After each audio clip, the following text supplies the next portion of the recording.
Sawati Cup, everybody.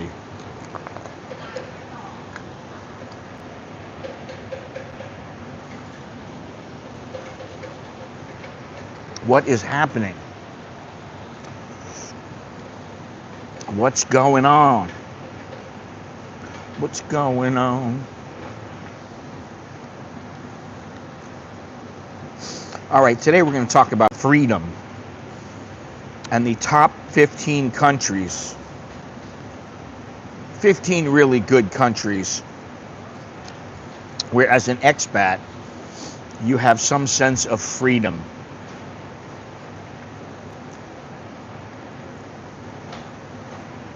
Are you really free? What do you think? Do you think you're really free? A lot of people assume that because you're moving overseas that you automatically have freedom. But that's not always the case. Some countries, they offer independence, low taxes, minimal government interference, easy residency. But others, you're hopping from one frying pan to the other, and they just give you more restrictions. So, too many expats make the mistake of choosing a place based on how cheap it is. That's always a consideration. Carlos, how you doing? Based on beaches, based on cheap rent, based on hype, without really thinking when they get to that place, will they really have control over their lives? Can you speak freely? Can you own property? Will the government, most importantly, will the government stay out of your business?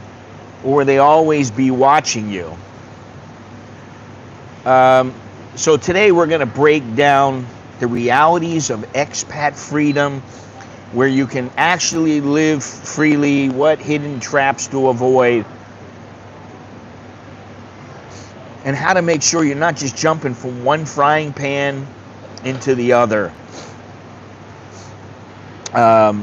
Because the key is to always be smart, to live free, and really just do your expat life right. That's what I think. When I think of me, I think, have I done my expat life correctly? Have I done it right? Am I living freely? Am I being smart? And for the most part, I think I am. Yes, indeed. Okay, so I am Scott, in case you don't know, and I am an American who has been calling this place here, this Thailand place, home for the past 30 years. And I've seen quite a bit, the good, the bad, the ugly. I've seen a lot of things when it comes to the expat life. I've seen guys that swear they're going to live here forever. They got some bar girl on their arm, and they say they're going to get married and live happily ever after. I've seen a lot. But before we get started here, if you like the video, do me a favor, smash the like button. If you like the channel, smash the like button. You like the streams, smash the like button. If you're not subscribed, please subscribe. Hit the notification bell so you don't miss any updates. And if you want to ask me a question, send a Dear Scott letter, something like that. Or you need a consultation, just email me at anamericaninbangkok@gmail.com. There you go. If you're looking for honest advice from someone who has been doing it for decades, I'm not one of these schmeckleheads who comes over and after 2 months, I want to sell my consultation services for $175 for 30 minutes. Now, I will say I've seen this guy. I'm not going to say anything really about him. I'm not going to say his name or anything. But I've seen this guy that came out.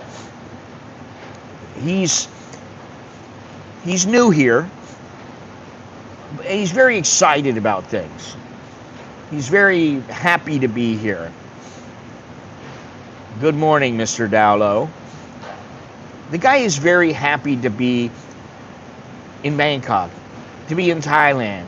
It's like, oh, wow, I can't believe I'm in Thailand. I can't believe I can get this apartment for $400 a month. It always amazes me how people think it's $700 a month. It's what a great deal. Because they're comparing it to back home. If they were comparing it to here, it's an average deal. Anyway, but this guy's kind of funny. I kind of like him a little bit. But he's one of the few. You know, I mean, come on. Let's get real. Right now, we are above 34 baht to the dollar, which is fantastic. Yesterday it was 34.15. I transferred some money, and I was like, yes. Now it's 34.10. The air quality is 60, which is not bad. In Celsius, the temperature is 31, high of 35, low of 28. Feel like temperature is 33. In Fahrenheit, 87, high of 95, low of 82. Feel like temperature is 91. Humidity, 72%. And the forecast for the next week is cloudy with a chance of rain all through next week. Now, I'm just going to say a little something about what's going on with the earthquake and everything like that. And then I'm going to get into something else that I'm not usually into, but I'll just tell you about it real quick. And then we'll get into the top 15 countries for expat freedom. I just saw it this morning in the Bangkok Post. I got numerous people sending me this. But 34 buildings in Bangkok are supposedly damaged to the point where people should not go in them. People should stay away. They are off limits. It says so far 3,375 buildings underwent checks by the Department of Public Works and Town and Country Planning and the Bangkok Metropolitan Administration. 3,130 buildings were deemed safe, while 211 suffered moderate damage. The inspections were conducted between March 28th and April 1st, with buildings categorized into three groups. The first group included government buildings. The second group consisted of private sector, high-rise buildings, hotels, condos, and shopping malls. And the third included residential and commercial buildings, as well as general buildings in Bangkok, with the Bangkok Metropolitan Administration responsible for confirming their safety. Oh, well, now, see, I don't know about this. The Bangkok Metropolitan Administration has informed 11,000 private building owners since Monday to conduct inspections and report back. So far, 112 buildings have done so. Why are they supposed to conduct the inspection? I'm sorry. It's one thing to have your people look around and go, oh, do I see anything? But to truly inspect the buildings, I would think you want professionals. Here in Thailand, you want professionals. The Traffic Fondue complaint system, operated by the BMA, reported on Tuesday that 15,514 complaints about building safety were made, with 13,612 resolved. Okay, so what does that tell you? Listen, to tell me that there are 34 buildings that have suffered damage, out of all the buildings in Bangkok, to me, it stinks. I think, personally, there are probably a lot more that have damage. And if you're someone like Jono, who lives in a high-rise, or you're working like my wife on the 20th floor, and you're in a building that is older than 2007, which, let's face it, there are a lot of buildings in Bangkok that are older than 2007. They are not up to earthquake specs. I would be worried. I mean, honestly, I'm not scared like, oh my God, I'm going to die. That's not what I'm scared of. What I'm scared of is I just happen to go somewhere and a building falls on my head. I'm not really scared, but I'd rather it didn't happen. And I would think, I mean, I don't know how old is the mall. Let me look at something here. Unbelievable.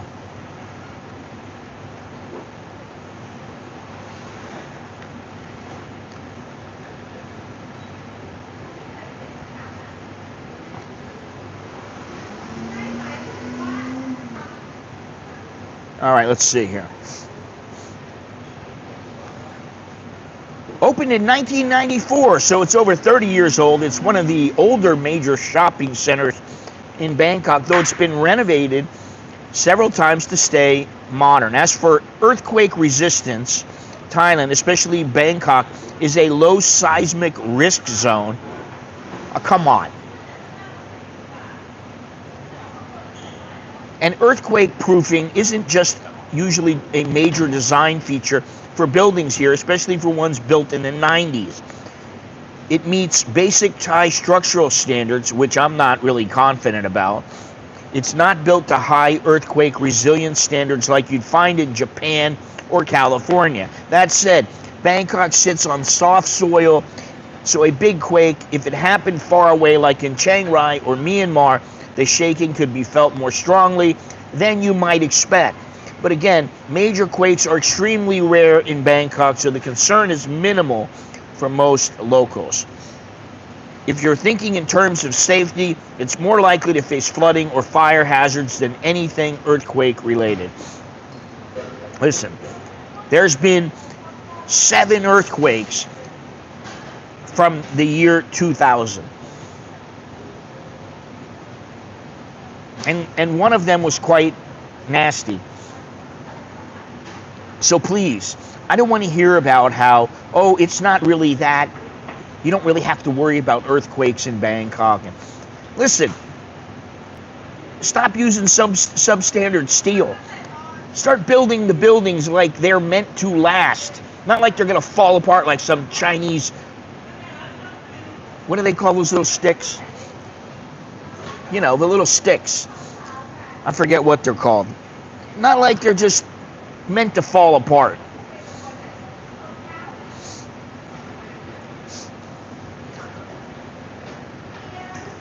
Well, that goes to show you how well built that building was. And, you know, there are other buildings that look like, you know, had it shaken a little bit longer, they might have come down too.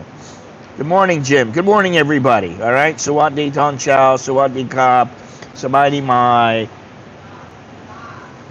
all this other kind of stuff. All right? So let's just say that I'm a little apprehensive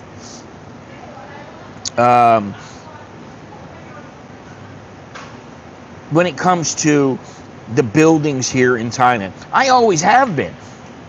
But I never really thought, oh, a major earthquake could strike and it could kill an abundance of people. I just thought to myself, what if I'm on the 6th floor and this place goes down? What if I'm visiting a friend and I'm on the 25th floor and the building goes down? I'm dust. Bye-bye, Scotty. And again, while I'm not scared of this, I'd prefer it didn't happen. I'd prefer I'm not on the SkyTrain and the SkyTrain starts shaking and the next thing you know, the car is going over the edge, plummeting down into the earth. I'd prefer that didn't happen. So when I see these national checks going on, and then I see all the complaints, now granted, some of the complaints, people are like, oh, there's a little crack here, and maybe that crack's been there for 40 years. But the bottom line is they really need to get on this, and you know, like, I don't think it's done yet. The emergency supposedly is over now. But I think the engineers still need to check all these buildings. I mean, they need to go sector by sector and check every single building. That's just my thinking. All right. Now, I got something else to talk about. And this is a little more, we'll say, laid back. Has to do with a woman. My wife comes home yesterday, and she says to me, well, she tells me she met up with her friend. Her friend is 35, never been married. She's a little cute. She's a little chubby. But she's kind of cute. She dresses well, takes good care of herself. She's got a master's degree. She's very smart, has a good job. She doesn't need a man for anything other than, having a man. She doesn't need a man to take care of her or anything like this. She would prefer the guy is somewhere around 35 to 50.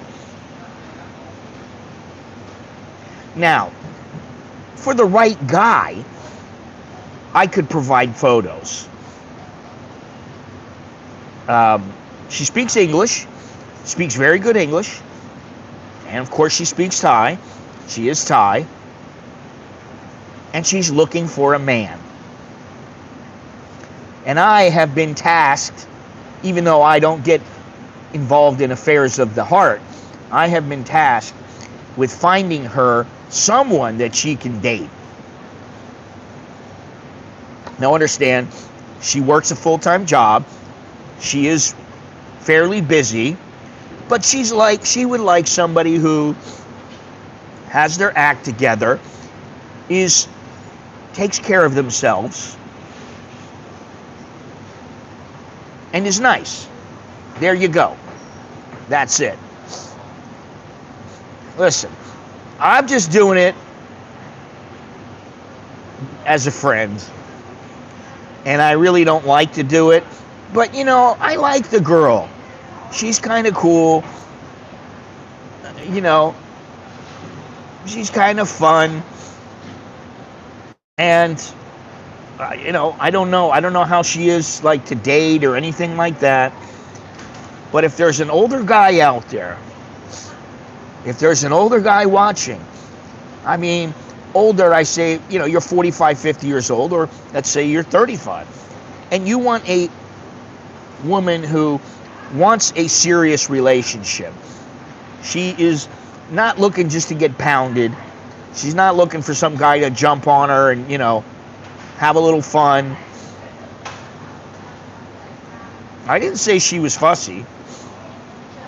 What do you want her to do? Go, I want a 70-year-old? Maybe if she worked in the bar, but she doesn't. She's got a very good job. She's very intelligent. And, like I said, she's kind of cute. She's a little chubby. And she might make somebody a good girlfriend, and I don't know after that. So if there's anybody out there who's thinking about, hey, I want a serious relationship, or maybe we'll see how it goes, I got your girl for you. That's really all I have to say about it. I don't usually get involved in affairs of the heart. But in this case, I don't know. I just kind of think, you know what, I might as well put it out there. I don't usually do this. I don't usually put it out there. I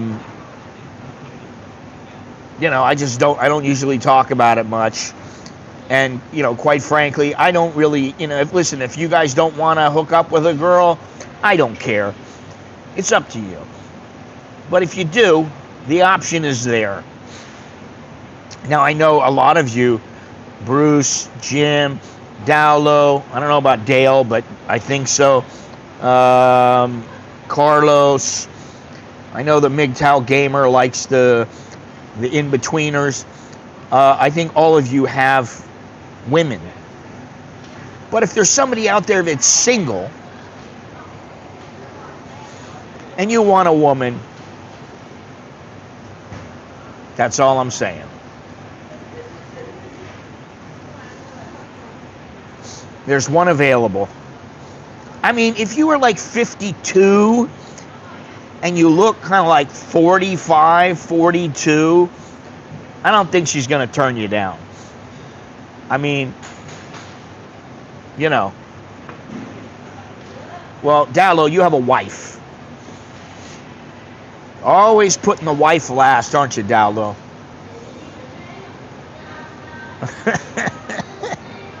Oh, you guys, Jesus Christ.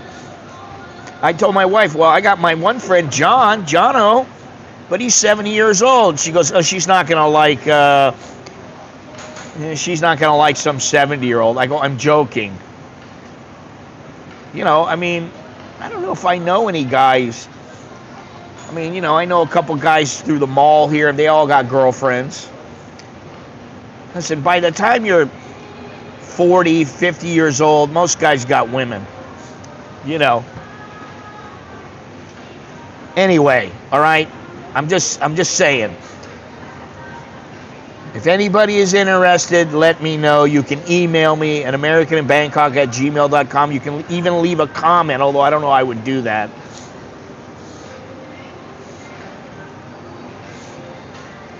He's not in a position to get involved with somebody. He doesn't want anybody anyway. I don't think that he would like her because he likes little petite women. And she's not petite. She's not like a heifer. But, you know, she's a little chubby.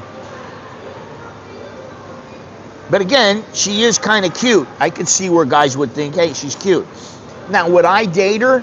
I mean, listen, I've been married for years and years and years.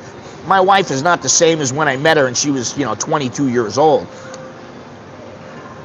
I don't know if I would date her, to be honest. I wouldn't say, at this juncture, it's hard for me to say. Maybe 20 years ago, yeah, maybe I would have dated her, I don't know. Just to go out and see what it's like. I don't know if I would get involved with her or anything like that. I don't know, because it's been so long now that I don't even think about that.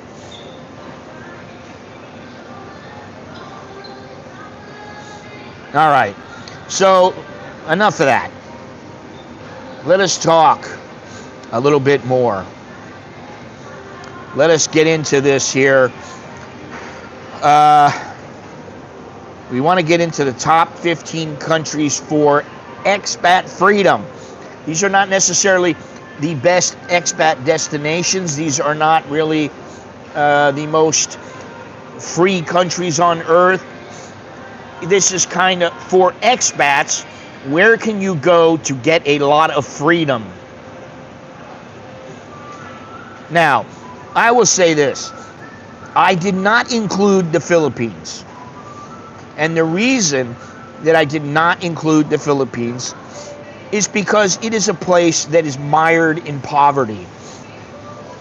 And personally, I think if you are in a place where there is poverty, there's going to be crime. And the poverty and the crime in the Philippines, although it's in certain areas, it is much greater than what happens here in Thailand. In Thailand, there's very little crime against foreigners. And if there is crime, it's crime that's kind of sneaky crime.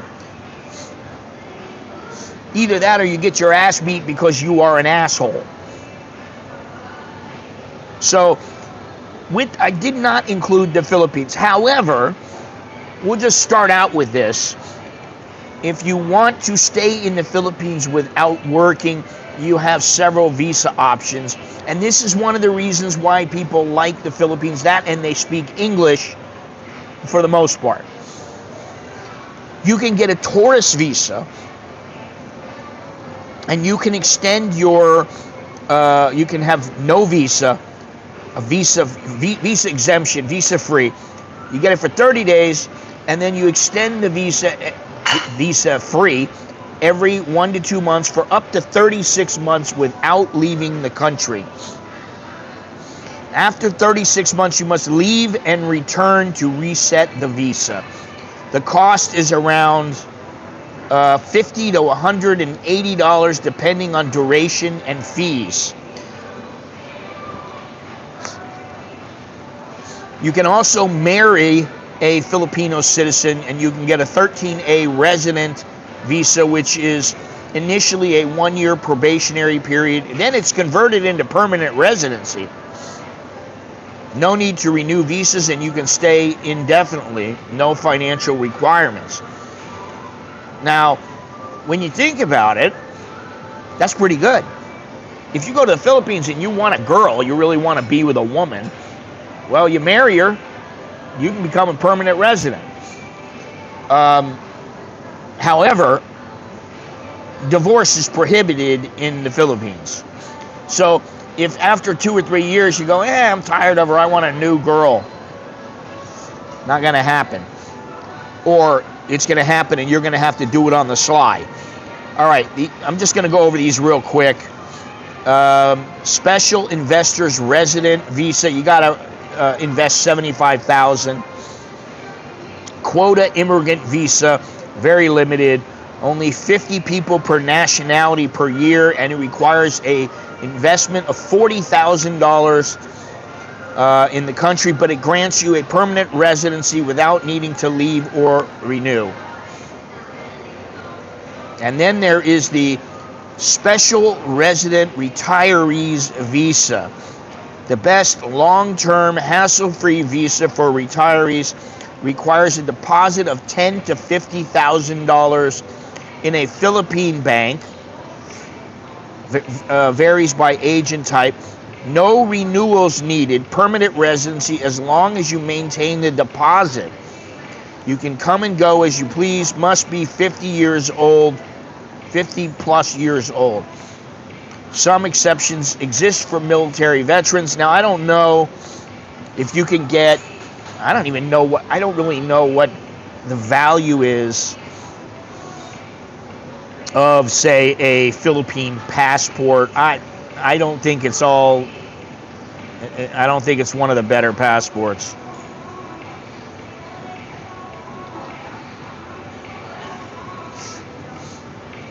'79th Global, providing visa-free access to 64 destination. Let's see here. No, I don't want to look at that. Let's see, how do we do this here? Okay, what is this? Argentina. Oh, come on. United States. Where's the United States?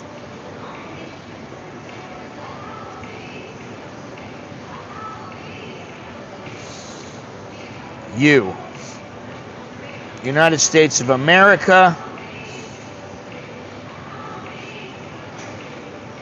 Mobility score 170. Visa free 113. Okay, so that's pretty good.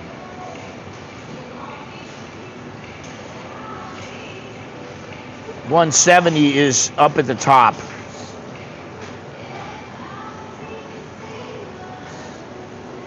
Yeah, it's in the top, say 20, 25 or so. Okay, anyway, enough about the Philippines. So for those people who are like, oh, the Philippines is great. Well, yeah, if you say so.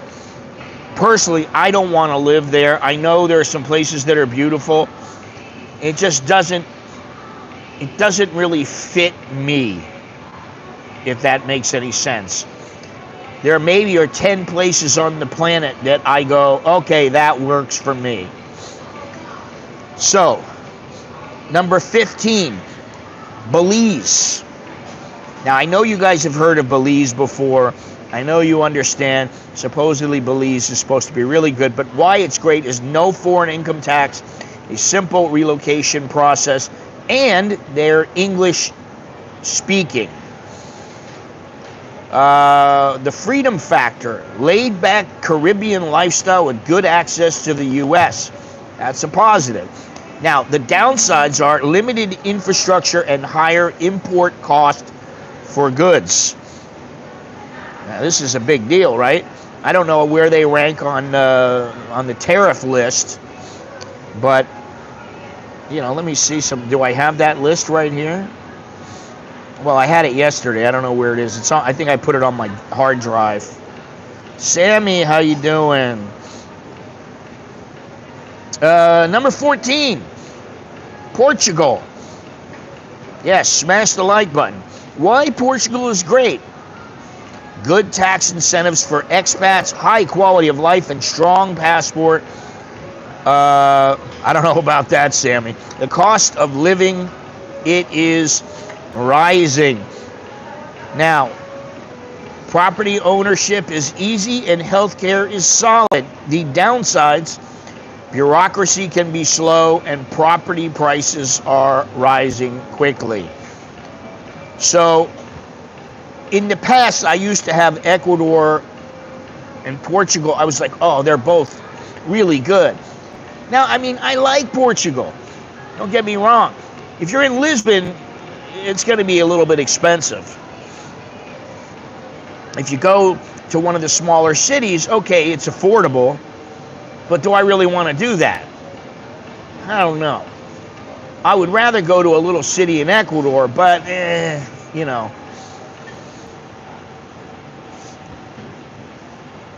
All right. Number 13, Estonia. People don't think about Estonia, but the digital residence, low taxes, and there are strong personal freedoms there. It's one of the most tech-savvy countries in the world. The potential downside is there's very cold winters and the relatively small expat community.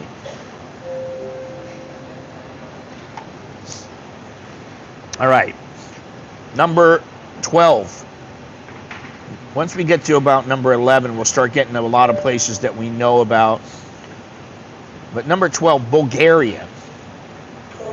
It has one of Europe's lowest tax rates, 10%, and an affordable cost of living. I understand that. That is not everything, though. I mean, would you like to pay $1,500 a month, or would you like to pay $2,000 a month?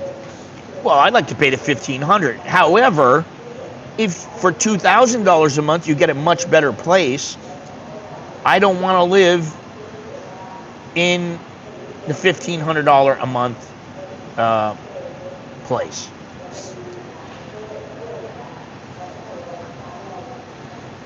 Yeah, you got too much stuff going on, Dowlo. You need to take control of your life.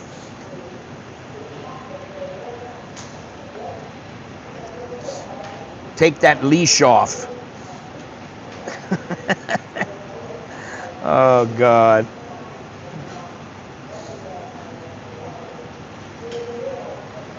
Now, let me see something here.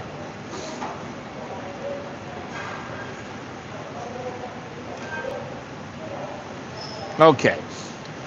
Bulgaria, like I said, 10% tax, affordable cost of living. All right, whatever. Easy residency pathway for foreigners and low bureaucracy. That is as of right now. Give it a few years, and that will change. I'm telling you what I've seen. That will change. All right, the downsides, corruption, which can be a positive or a negative. And also, the winters can be harsh.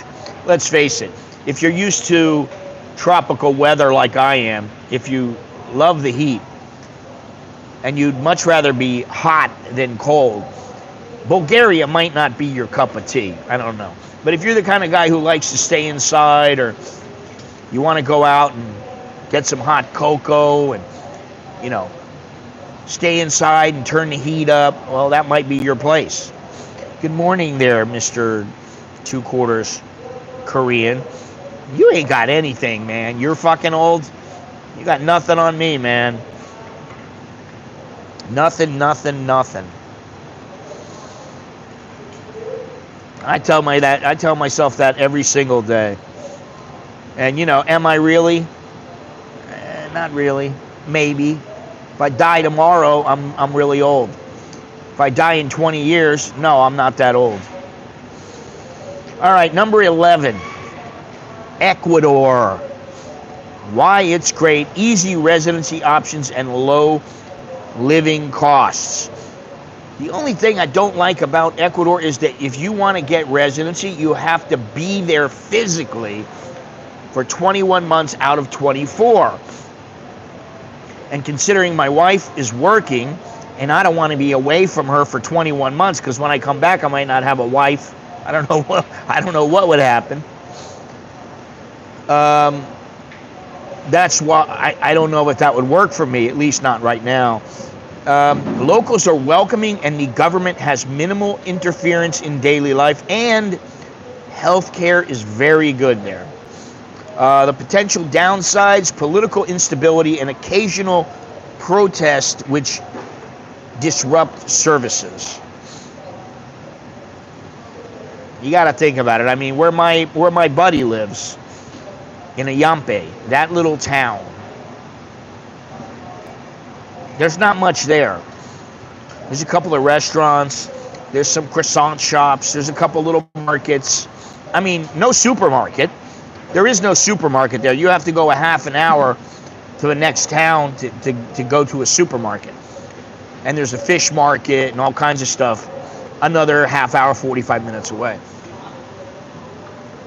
His little town is fantastic, and they've only had one incident of crime, and that's why they put in CCTV, because there was one incident where a pizza shop got robbed, and so now they have, they have the TV looking in on everybody. All right, number 10, and this one, most people think it's pretty good. Number 10, Malaysia. Long-term visas like Make Malaysia my home, make it attractive for retirees and entrepreneurs. Although they changed it, and I don't know what's so attractive about it now, but they have excellent infrastructure, modern amenities, and relatively low living costs. Some regions have stricter laws on personal freedoms, and bureaucracy. It's always with the governments. The bureaucracy can be quite slow. All right, let me see this here. What? You have to be able to entertain and busy yourself, in other words. What about selecting 2 countries, 6 months each? You can do that, but you're not, unless you become a resident, then you're not a resident. And that does have some bearing on where you're living. You might need to get a 1-year lease. Well, if you can't do that, then what are you going to do? You're going to rent the Airbnb, you're going to strike up a deal, you're going to have to make some concessions. And listen, here in Bangkok, the thing that my wife and I have been thinking for a long time is, if we want, the thing that I like, our rent is so cheap that if I had to pay it all year round, I could do it. And then we could have another place somewhere else. Whether it's in, Ecuador or Thailand or, wherever it is, we could do it. Number 9, Costa Rica. Strong expat communities. I don't know about, hey, thank you, Charles. Thank you. You never put the other one. I can't put the thank you on there. Thank you very much, Charles. Choke D to you.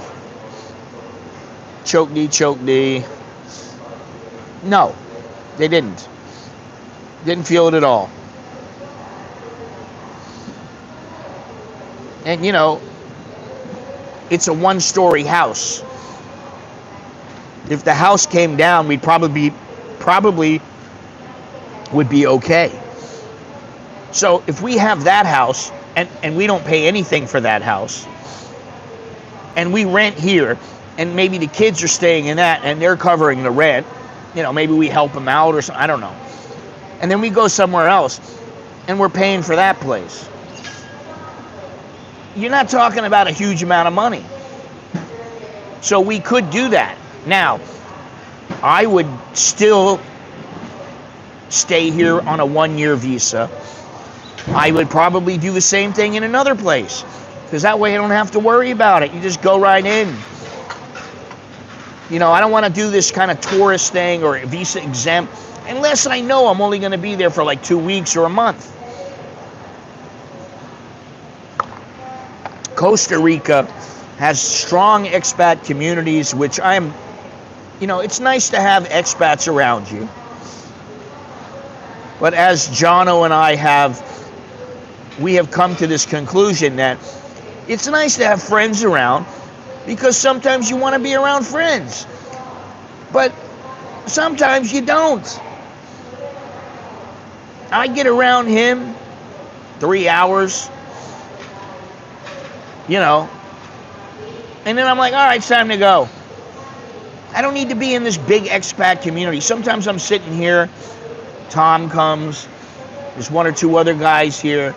We talk for 30 minutes and boom, that's it. All right, I gotta go.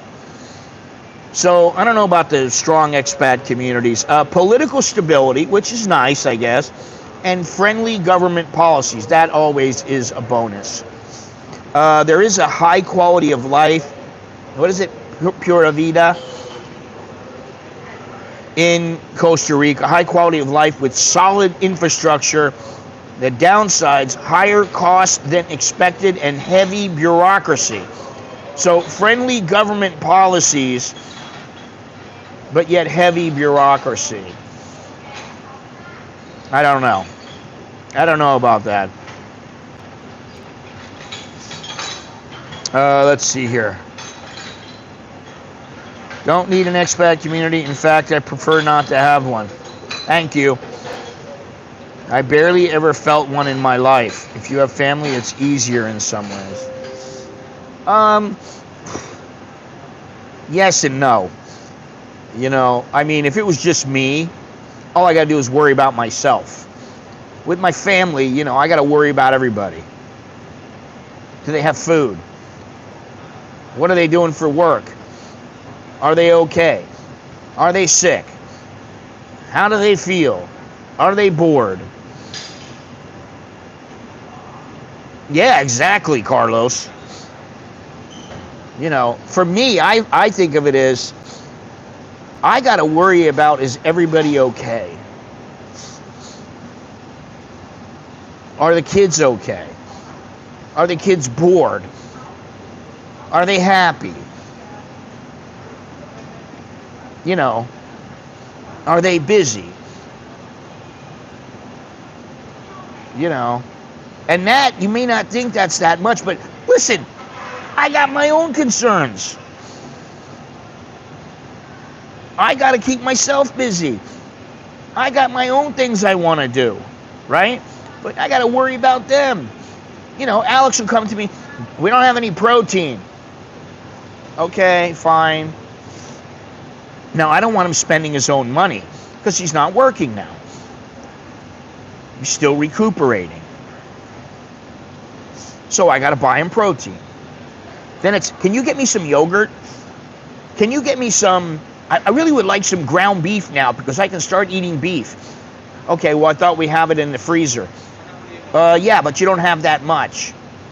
We're almost out of milk. Constantly. And these are minor things. Yeah. Yeah, I agree. To me, I'm thinking to myself, okay, so what am I going to do? I get home sometimes. My wife's sitting at the table with the kids, and they're yapping away. And I'm like, okay, let me turn the TV on. I want to watch something. I'm just chilling for like an hour. I want to watch something. And I'm watching a movie, or I'm watching the fights or something. And they're like, and I'm like, oh my God. Can you guys stop? Can you keep your voices down? Can I watch this without interruption? Okay. Can you just wait a minute, because I'm going to come over there and watch it. Why do I have to wait? Because I have to make my dinner.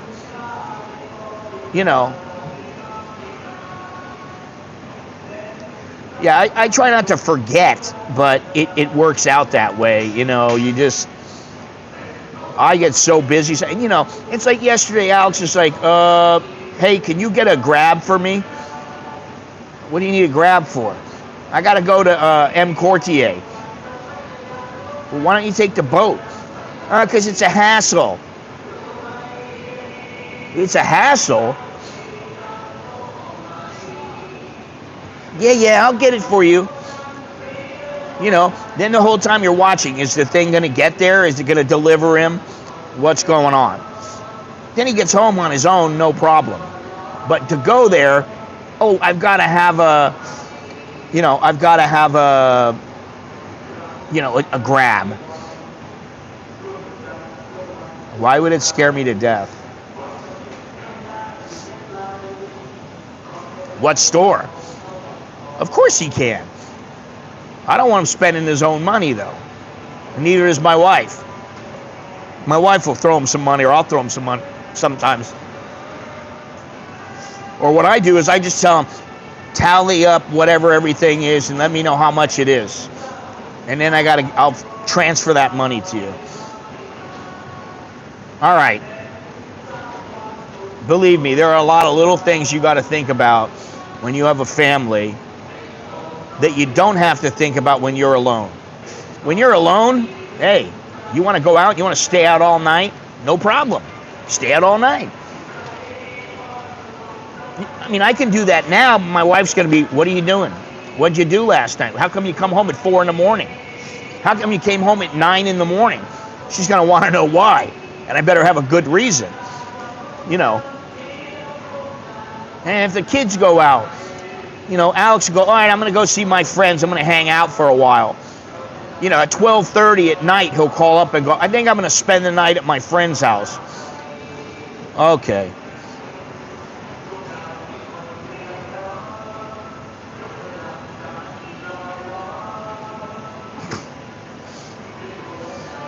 What do you need that medical alert, or what is that one thing where the lady goes, I've fallen and I can't get up.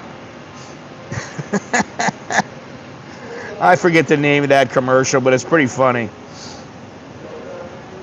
Yeah, I mean, this is how it is. And I tell my wife, I'm not making them anything. I'll make them a meal once a week where we all sit as a family at the table. Or my wife will cook something once a week, twice a week, where we all sit at the table and have dinner together. But like, if they're sitting on the sofa and I'm sitting there too, I make myself something to eat. And, you know, in 20 minutes after I'm done eating, can you make me an omelet? We got burgers. Hey, you got chicken in there? Come on, I have some chicken. Yeah, go ahead. Cook it yourself. That's me. I'm like, cook it yourself. You're a grown man. You know how to cook. Throw some curry on it. Cook up that chicken. Throw some curry on it. Put some veggies in there. You're ready to go. All right. And these are just some of the smaller things. This is not like, you know, somebody breaks their leg. They're going to be in a hospital for, you know, a week or something like that. Number 8. And some people have figured this out already, and some people really like it, and some people, like me, I'm not sure if I'd want to live there, and that is Cambodia. The long-term visas are very easy to get. There's a relaxed business environment, and the cost of living is pretty low. It is a cash-based economy. And, you know, there are very few banking restrictions there. It's very easy to get along there. Now, corruption is rampant in Cambodia. And the infrastructure is still developing. It's still a bit behind. Could I live there? Yes. Do I want to live there? Do I want to willingly go to Cambodia, like with my whole family, and say, okay, we're going to live in Cambodia? No. Definitely not. All right, now, the next one is number 7, and that is Vietnam. There's a very good business environment, low taxes, and affordable living. Definitely the cost of living there is fantastic. It may be even lower than here in Thailand. Foreigners can lease land long-term, and visas are fairly easy, although I'm going to get into the visas in a little bit. There's a lot of government control over the media, and of course there are restrictions on protests there. Vietnam has some strict visa policies, but there have been some recent changes that have made it easier for expats and long-term travelers. So let me just get into some of the visas. There's a tourist visa, which you get an e-visa, which is the most common. You can get a single or multiple entry for 90 days. And then you have to get a new visa. Okay? You can do the visa exemption, but like if you're from the US, you need a visa before you go in. Business visa, typically issued for 3 months to a year, and you need sponsorship from a Vietnamese company. Many expats use agency-sponsored business visa, but Vietnam has cracked down on illegitimate business visa holders. Retirement visas. Vietnam does not have a specific retirement visa, unlike Thailand or Malaysia. Most retirees rely on long-term tourist visas or investor visas if they start a business. There is the investor visa, 4 categories. And to get a job in Vietnam, just like here, you need a work permit, and it's valid for 2 years. After getting a work permit, you can apply for temporary residence, which lets you stay for 2 to 5 years without needing a visa. Visa extensions can be difficult, and overstay fines can be steep. But you can do border runs to Cambodia or Laos. But even now, Vietnam has made this more difficult. Expats need to be careful about visa compliance, as Vietnam has increased their penalties. If you're planning to stay long-term in Vietnam, you'll likely need to rely on the 90-day e-visa, business visa, or investor/work permit route. So, as you can see, every single one of these places has their share of freedom, has their things that are very easy to do. There's a lot of policies and procedures. They're very easy to deal with. But then there's always something that makes each country have their own difficulties, their own things that you got to deal with. And that's why I say, if I was to leave here and go to Cambodia, I'm jumping from one frying pan to the next. If I went from here to the Philippines, or to Malaysia, or to Indonesia, or whatever, going from one frying pan to the next. All right, now, number 6. Funny you say that. Number 6 is Thailand. Why it's great? Because there is a high personal freedom in daily life. Nobody messes with me in daily life. I don't have a problem. I go where I want. I do what I want. I just don't do anything illegal. I don't break the law. Nobody messes with me. Everything's very, very easy. Good, although sometimes slightly complex, long-term visa options. The cost of living is reasonable here, and the infrastructure is very solid, and it is consistently improving here. The downsides are there are strict laws when it comes to what you say. There are restrictions on property ownership, and things are always in flux. There's the occasional visa rule changes. There's the addition of this or addition of that. Now May 1st, you've got to do this. Oh, have you been doing your TM30? Have you done your 90-day report?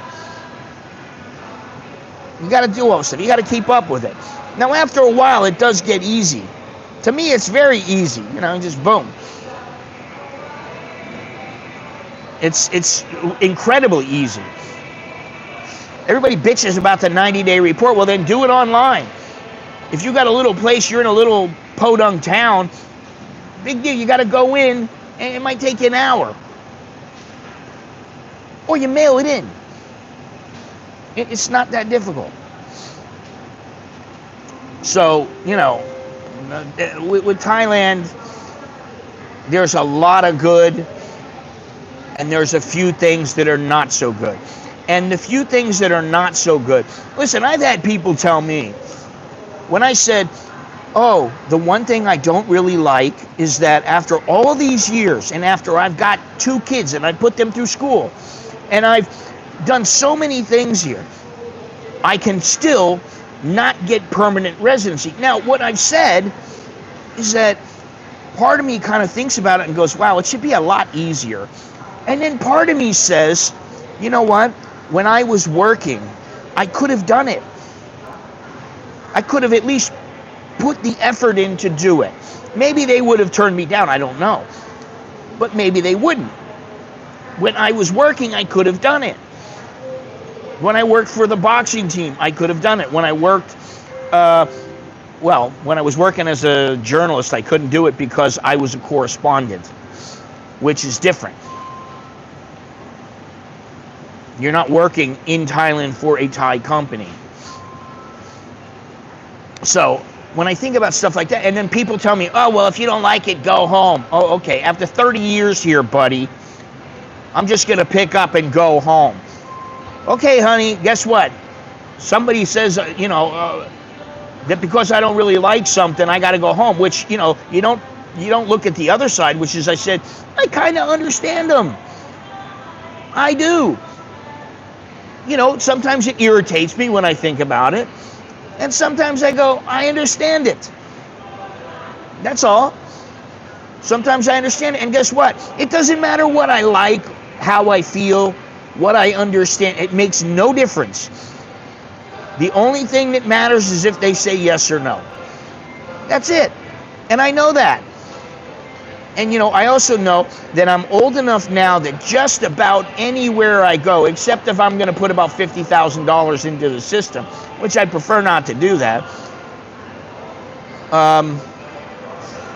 I'm probably never going to get a passport from another country because I'm too old.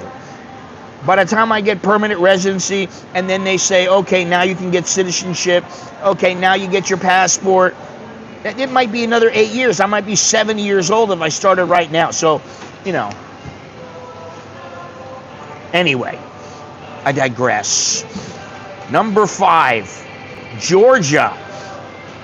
Low taxes, easy business setup, and extended visa-free stays for many nationalities. I can't remember if it was Georgia or Albania where you could stay for something like 6 months or even a year without a visa. You just go into the country, boom, you're there for a year. You want an extension, then you got to get an extension and you can stay longer. Freedom factor. Government has minimal interference in daily life, just like here in Thailand.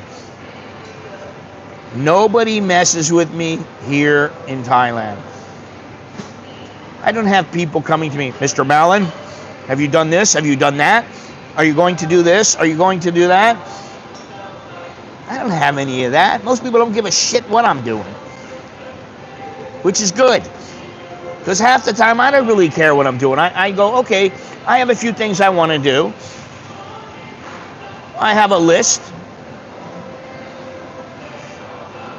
And when those things need to be done, I do them.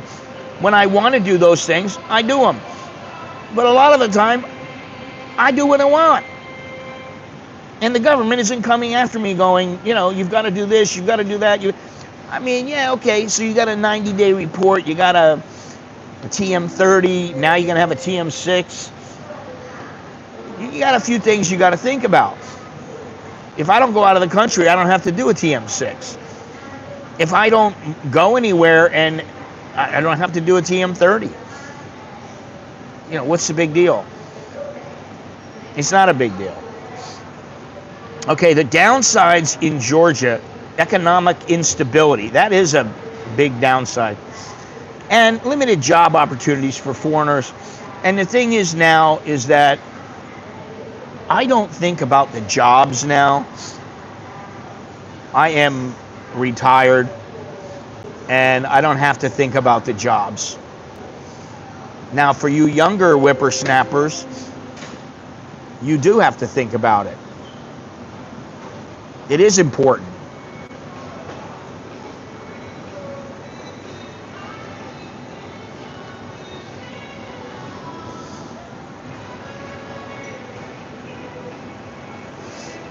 Well, that's what I was talking about. You don't even need a visa.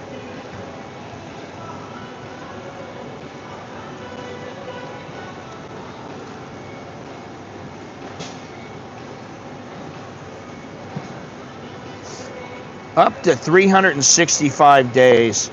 Now, what I'm wondering is, you need to do a visa run. You just have to cross a border.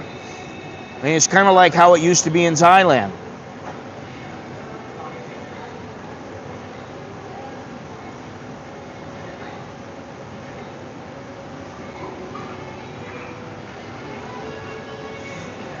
Back when people, they used to just get, they go on visa runs.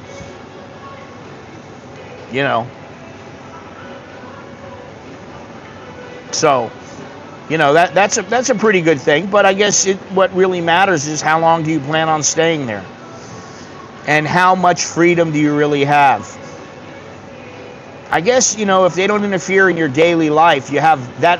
That right there is quite a bit, and you're fairly free just because of that. I mean, that's why I feel so free here. I mean, I don't really care about what goes on in the United States. I don't really care about what goes on anywhere else. I care about what goes on here. And yeah, I mean, I care a little bit. Of course I do. But for the most part, it's about what's affecting me, what's affecting my family, what's affecting my friends. And for the most part, nothing really matters. It's not like, now I can't afford to buy eggs. Oh no. T-shirts went up from $15 to $50. I can't afford them anymore. I don't get anything like that. All right, number 4. And here is some people know about this, and some people don't really know. Uruguay. It's one of the safest countries in Latin America with strong property rights. There are no taxes on foreign income for expats for the first 5 years. And although these are good things, there is a higher cost of living compared to its neighbors like Paraguay.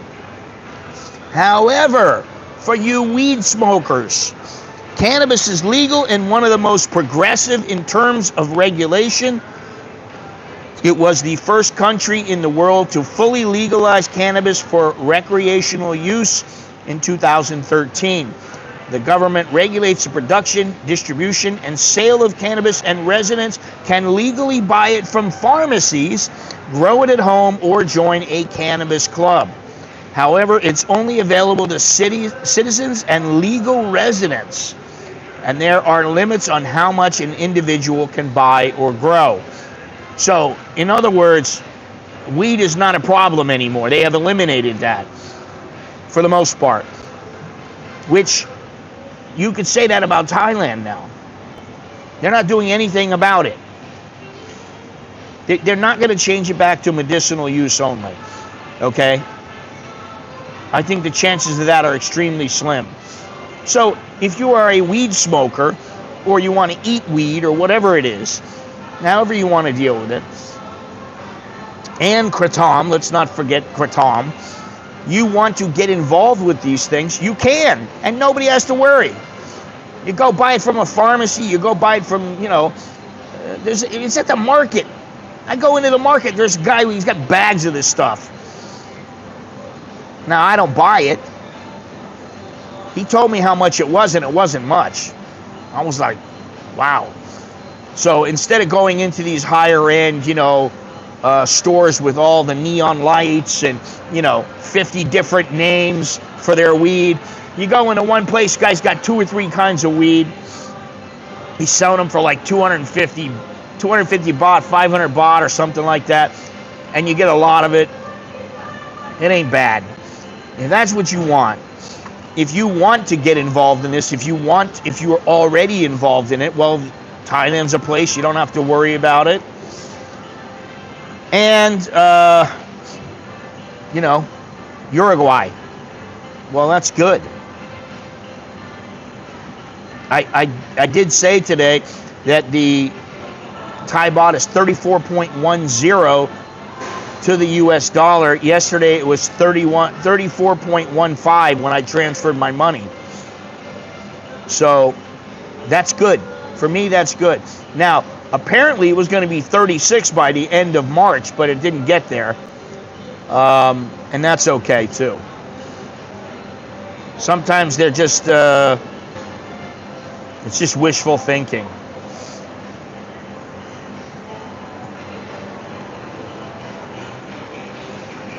Okay, number 3. Now, these next 3 are, I guess you could. I mean, I understand why they're on this list. Number 3 is Panama. No tax on foreign income, excellent banking system, and residency-friendly policies. I have not looked into the policies in Panama. I did see them a while ago. I've been to Panama. And I met Roberto Duran there, which I was so happy about. But I was only there for 3 days and 2 nights. And I didn't really get a sense of the place. I mean, But okay, it's supposed to be a really good place. Thank you very much, Radsky. Choke D to you.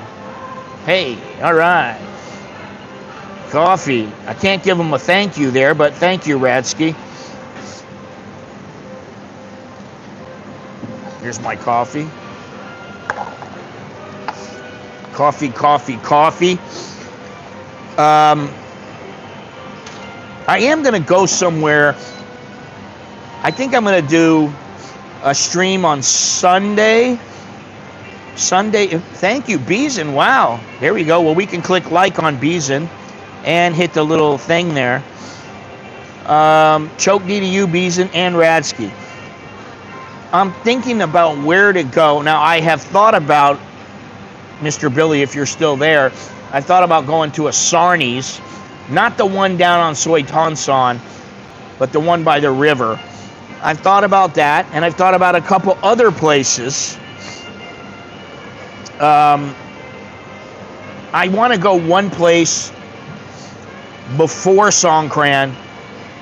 Over Songkran, there'll be some videos going up, but I'm not going to do any streams.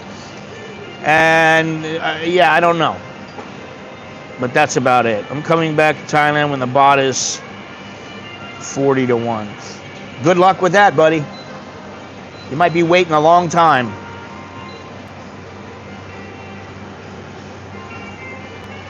Okay, so I said Panama. There is a strong expat community for those who want that.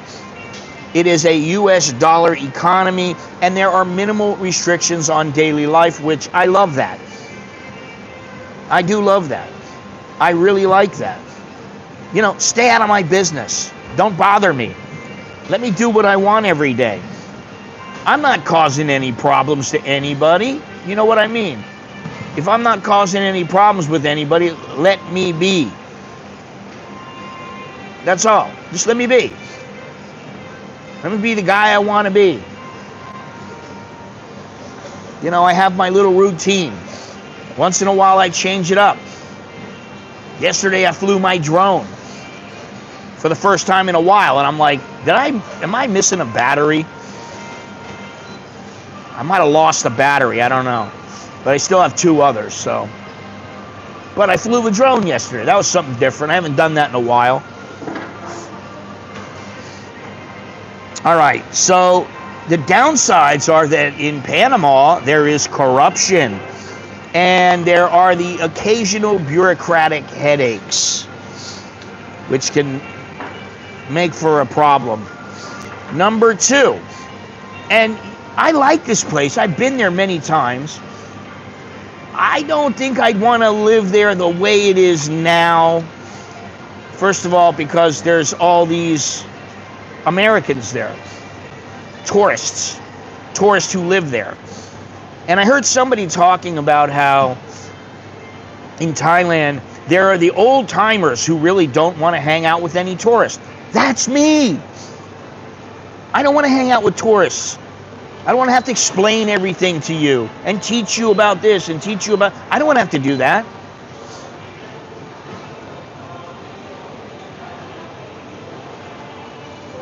That's the last thing I want to do.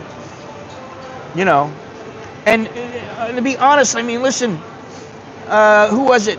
Oh, I saw something, you know, I was flipping the channels yesterday to try to find something to watch. I had watched some Pride and UFC. They have recordings on. And then I changed the channel, and I see these people, and they're in Thailand. I go, oh, this is Thailand. And then I go, oh, wait a minute. These are the people from, like, 90-day visa. No, what is it? 90-day fiance. Two of the people were the ones living in India, and two of the people, well, one of them was the girl who was Thai, and she was married to some American guy. And they're talking about Pattaya. Oh my God, it's so wonderful. There's so much to do here. And I just thought, okay. They wanted to give it 3 days to see if they could live there. I go, that ain't enough. I'm like, if you think you're going to figure out if you want to live here in 3 days, you got another thing coming. Thailand is one thing. Pattaya is another thing. Where are you going to live in Pattaya? Do you really want to be in that area? What area is good for you? Is it an area where there's not many foreigners? Is it an area where there's not much nightlife? Where are you going to be? You got to figure that out. That alone. Anyway, Mexico. Why it's great? Because the decentralized government means fewer nationwide restrictions. Permanent residency is relatively easy, and the cost of living varies by region. I don't know. I mean, I like Mexico. I love Mexican food. I just don't know about it. I don't know, something about, you know, Latin America. I don't know. You know, Thailand is very laid back. There's no machismo really here. You know, you don't have to deal with that. I don't know what it is, if you hear that. Now, there is crime, actually, in several parts of Mexico, as you may know. There is some corruption, and there is also a lot of bureaucracy when dealing with government processes. So you've got to worry about that as well. And, you know, I like Mexico. I think it's a nice place. Could I live there if I had to? Yes. Do I want to live there? No. I'd rather live in Belize or someplace in the Caribbean than live in Mexico. I mean, quite honestly. And I don't know how much freedom these places have. The thing with all these places on the list is there is a fair amount of freedom in each one of these places. Number one, and this is number one because it deserves to be number one, and it is a place where most people don't even think about living there, and it's Paraguay. The only thing I think about when I think about Paraguay is paraquat. I think about, like, in Mexico where you got that paraquat sprayed on weed. That's what I think of when I think of Paraguay. But okay, now it's a different time. I don't think about it like that. I think about it as, hey, maybe it's a pretty good place to live. But I don't really think so. Not the kind of place where I'm going to go. I'm an expat in, hi, I'm Scott. I'm an expat living in Paraguay for the past 30 years. I don't know. But there is no tax on foreign income. It is an easy and cheap permanent residency there. And the government interference is minimal. And you know what? Cash is king. Now, I will tell you something. I've been doing a little something here, a little test on my own here. I have only spent about 100 baht in the last week in cash. And that was because I had 100 baht in my wallet and I wanted to get rid of it. But every other thing that I've got involved with, whether it's paying for my coffee here, whether it's paying at the grocery store, whether it's getting on the motorcycle and going home, whether it's getting in a taxi and going home, it really doesn't matter what I'm doing. I'm trying to think of what else have I done. Oh, I paid my gym membership. Well, that pays through a card. I have not spent any cash. And while I look at that and I go, oh, well, that's nice. I'm not carrying around a bunch of cash. On the other hand, I'm like, I'd rather have cash. But it is what it is. Now, the downside of Paraguay is that the infrastructure is lacking outside of the capital. And the number of expat services are extremely limited. They haven't really got with it yet. Whereas, if you think about it, you're in any major city, you can pay with a QR code, you can pay with prompt pay, you can pay by transferring to a bank account, you can pay with a credit card, you don't have to pay with cash. So part of me is like, I want cash, give me a nice wad of cash, let me put that in my pocket.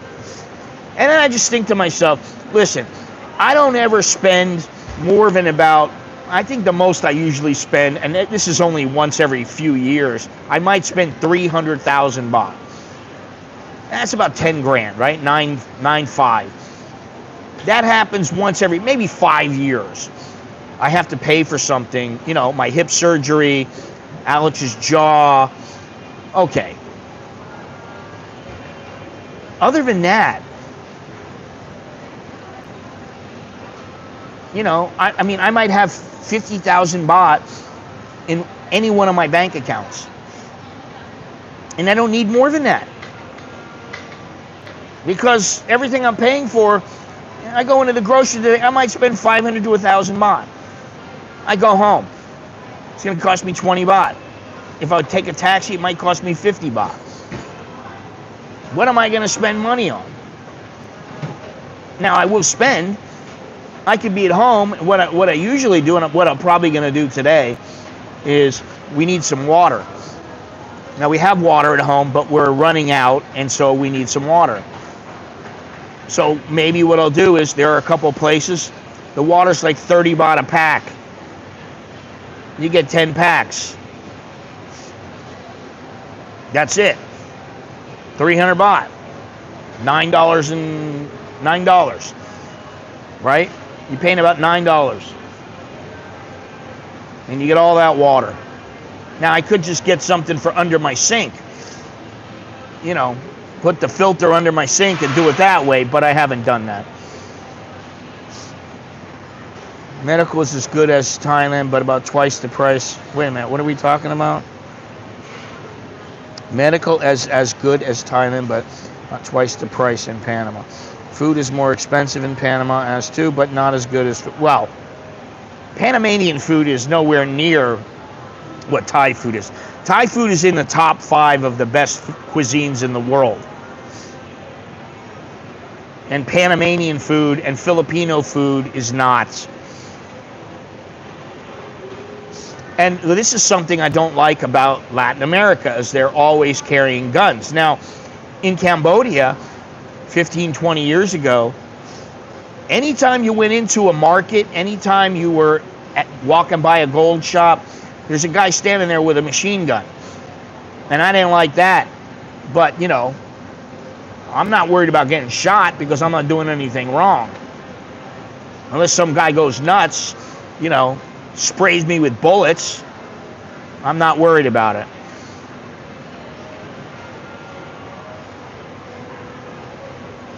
Who gives a fuck about Apple Pay? I don't give a flying fuck about Apple Pay. I don't need it. I mean, you know what? I have Apple Pay. They don't take it here in Thailand. If I wanted to use it back home, I could. But you know what? There are so many ways to pay now. I don't need Apple Pay. I don't give a flying fuck about it. I prefer cash. I hate all this forced digital or whatever you call it way of paying. Why can't they allow both? Forcing people to have or carry their phones everywhere. I know, but I told you that in the beginning. I said, you know, if you don't have a phone, what's going to happen is they will make it to where it is near impossible to do things. And that's what they've done. You know.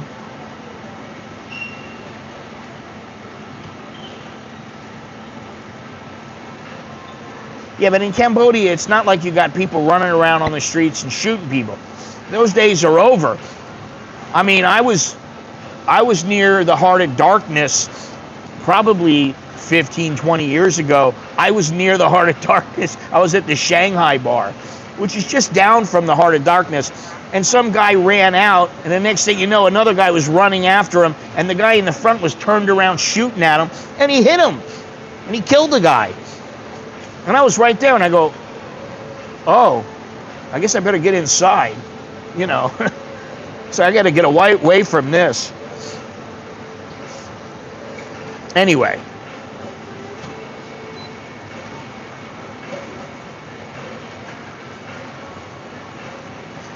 What's the price of weed? How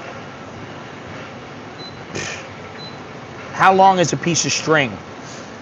That's what I'll tell you.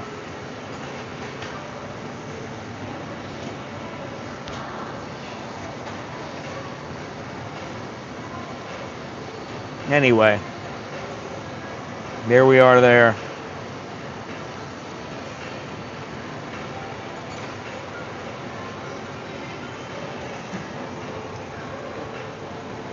What is this now? Let me see something here.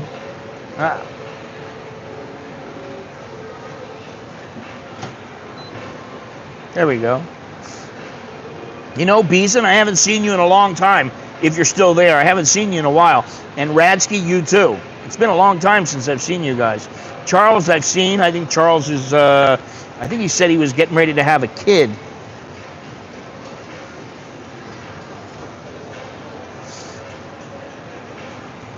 And, you know, the one thing that I know people may not believe this, because if you've been here, so you're busy.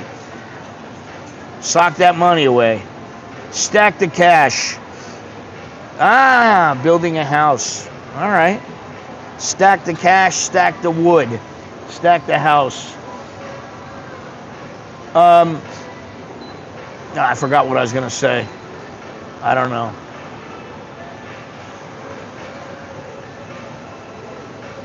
Oh, I know. I know it's hard to believe. And you know, I know this may sound a bit strange. But to me, the reason I don't want to be around tourists is not because I don't like people. It's not because, I don't want to be around them. Well, I mean, maybe I don't want to be around some of them. But the bottom line is, they're tourists. They're passing through. They're here to see things and then leave. And for the most part, I don't think that way about this place anymore. I don't even for myself, I don't think of it that way. I think of it here now. I think this place is my home. It's like me being back in the United States. I've been here for long enough now to where I'm like, do I want to go to this place? Been there 20 times. Do I want to go back? Nah, not really. You know. I've been thinking of going to Sichuan lately. I'm always thinking about going to places. The problem is that now there are no train tickets available. Everything's sold out. The aircraft, the flights are expensive. They're 5,000-6,000 baht round trip for one person. We got 5 people. And so I'm like, well, maybe afterwards I'll go. You know. But do I have to go? Nah, I don't care. I don't care. It's just like me living in, you know, Oshkosh, Wisconsin. I've lived here all my life. Or Miami, Florida. Lived here all my life. Oh, what a great place. It's so nice here. You know, I don't hate people. Yeah, I love that shirt.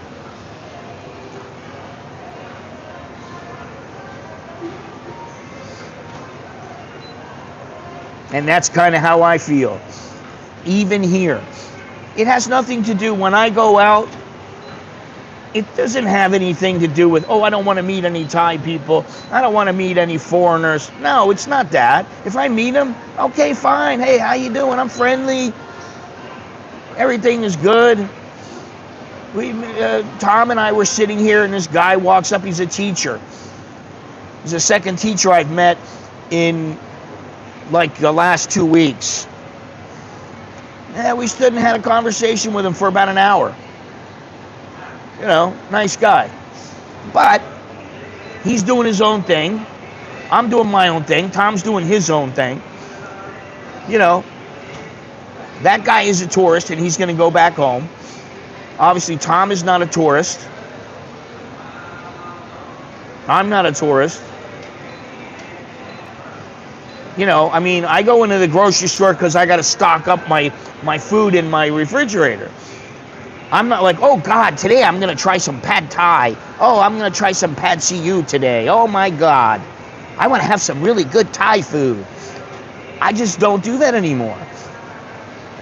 Been there, done that, you know? And that's why, you know, in the past I have said, Thailand is done to death. There will be another generation that will come to Thailand that they've never been here. You know. And then they'll come over and it'll start a new cycle. This happens all the time. Right now it's the Indians, the Chinese, the Russians.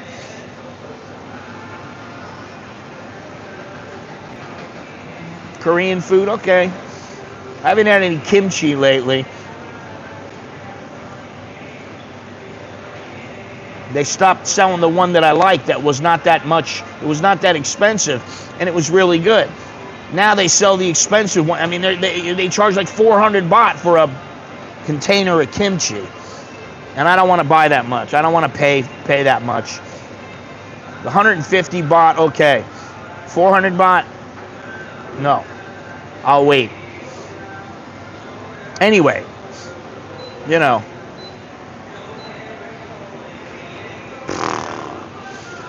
Wow. That sucks. I have to drive 5 minutes. You know, and I'll tell you what I've started doing is I go down to the market all the time. You know, I buy a bag of tomatoes for 20 baht. The other day I bought some okra. You know, I buy bananas all the time. Sometimes I buy strawberries. I'm always going there. And it's not like I can't get them here. I can get them here, but they're more expensive. And I think, I'll go for a little walk. And I like that. I go for a little walk. I pass everything up. I go into the market. I see people that they see me all the time. How are you? Oh, farang, you know. Whatever, you know. It's just part of my day. It's part of my routine.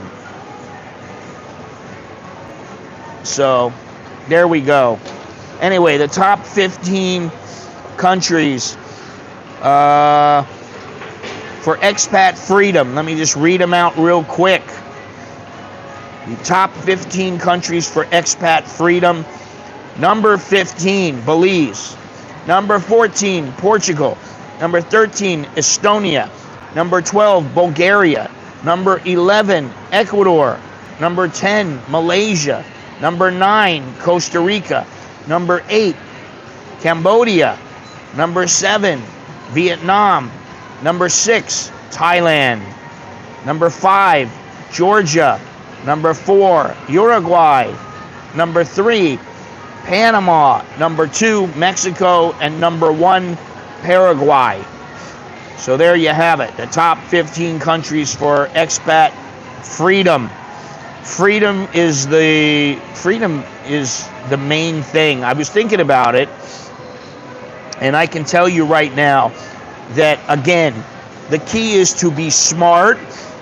You got to be somewhat intelligent to finagle your way through the maze of government bureaucracy, the maze of scammers. You want to live free, and at the end of the day, you want to go, I'm doing my life right. I am living my expat life, and I can say everything's great, right? I mean, that's kind of how I feel. Be smart, live free, and do your life, your expat life, right. Hey, that's a new little tagline there. Well, I mean, you know, it really is. That's the key. The key is to be smart. You want to live free. Everybody wants to live free. You know, I don't want to live like I'm in North Korea or I'm in China and they're telling you what you have to do. Big Brother does that. They do that here in Thailand. And that is, there are some things that I don't like.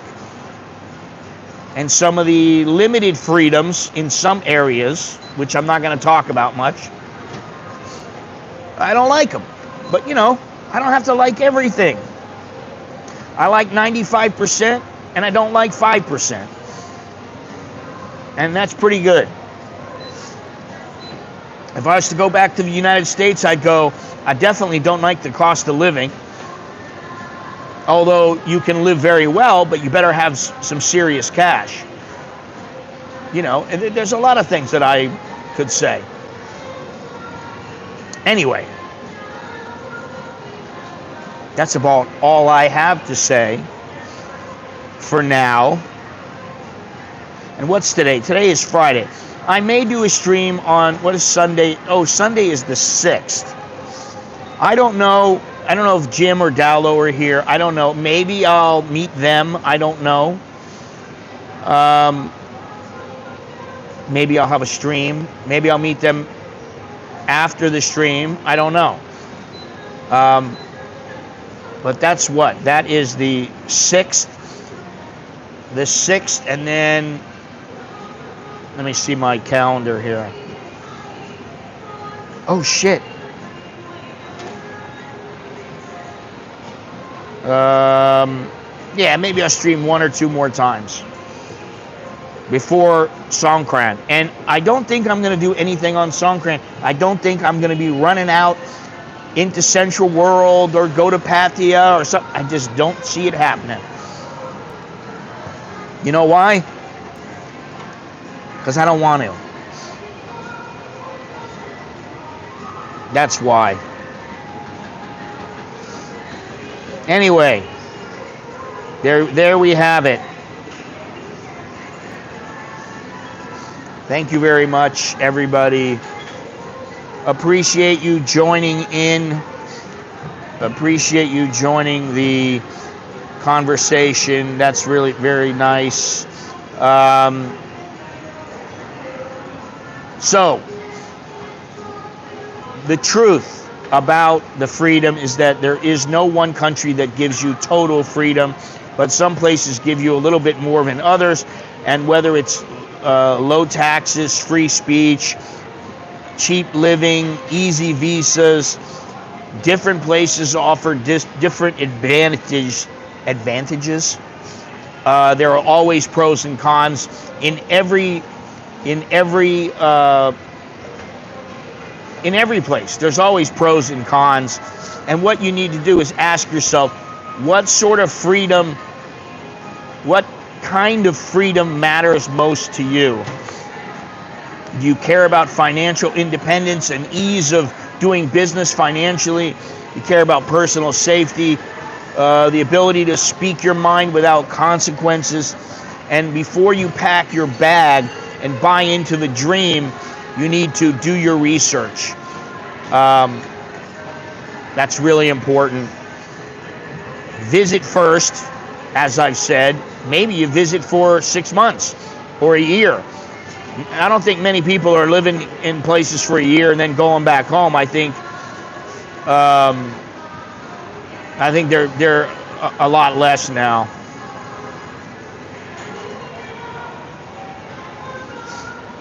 You want to talk to people who live here? You can talk to me. You can talk to all kinds of people. Don't just talk to me, because I'm only one person, right? But get to know the real day-to-day life. Not just what I tell you, not just what YouTubers tell you. You know, just people you don't even talk to. People that you don't normally talk to, and they say, oh yeah, my son went there and he loved it. And then you talk to them about it, and you know, you talk to whoever you can. So if you enjoyed this particular live stream, do me a favor, click like, subscribe, hit the notification bell. That is all I have for right now. So I guess it's time to say goodbye. Choke D leo choken mine. Choke D, which is good luck. Choken my, see you again, see you later. And what is this? McDonald Island has complete freedom. Well, yeah, okay. Good luck going there. Good luck. I'm looking at Trump's tariffs target Heard Island and McDonald Islands, Australian territory inhabited by penguins. I'm not going to say anything about that. Anyway, all right, guys. Y'all take it easy, and I will talk to you later. Here we go once again. Let's see here. Can I do a little...